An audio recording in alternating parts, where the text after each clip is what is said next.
Hi, David Erdos back with a new poem and a t-shirt worn inside out.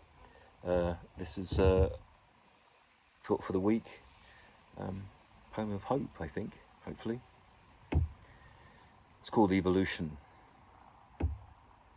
I sit once more under heat, watching the breeze attempt to persuade each tree's structure, as if changing aspects were as transient as the air, switching its loyalty from branch to neighbouring lawn, face or flower, like a harlot's kiss, seeking lovers without any particular need for their care. This is wherein I think of you, lost and borne away on such breezes. Once when beside me you were part of all that I am. Now you're night, a contrast to my dream-splintered day, in which fragments of that mind-glass still stab me. My eyes are raw upon waking, and I sit and seek soft air soothing what is woefully exposed inside light. You are, I hope, still alive. I am not sure if that applies to me any longer. But for what this is, in my breathing, I will attempt to convince my own shape, to adjust and move on, from either room to room or through borders, ones from which evolution in terms of emotional change shaves the ape, freeing his stride and lope as he learns once more about beauty, from a different face, frame or notion. For as he ambles on, fur will fly, and entire countries collapse, as they are doing now.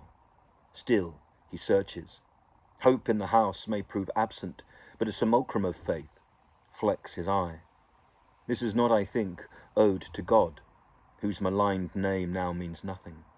What with his basic identity stolen by the madness in men, there's divorce between the marriage by mind of all of those who would follow a cause, country, or lover. Instead of passion now, there is force. And so I am uncertain in heat and unconvinced by these breezes. The Middle Eastern torture and terror are worse than the Western abandonment of your love. I do not fully know where I am, whereas I would have once with you with me. But now that no other can find me, do we look beyond or above? Thoughts on the one-to-one divide me, even if the us and them becomes clearer. The need to resolve the vast difference is as present, perhaps, as this breeze.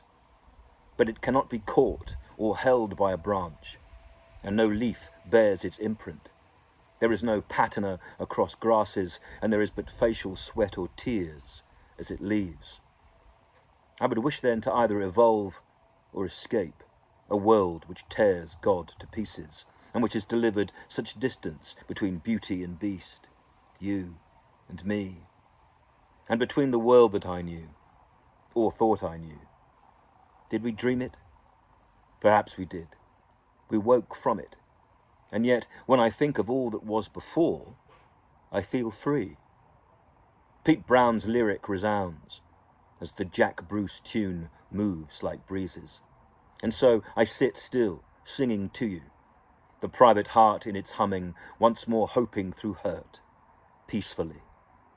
I call then for societal change, and for the escape from shape which is anchored. Let me crest with you, lost/new lover, as we forget and forge futures that will teach us all how to be. David Erdos, the 25th of August, 2025. Have a peaceful week.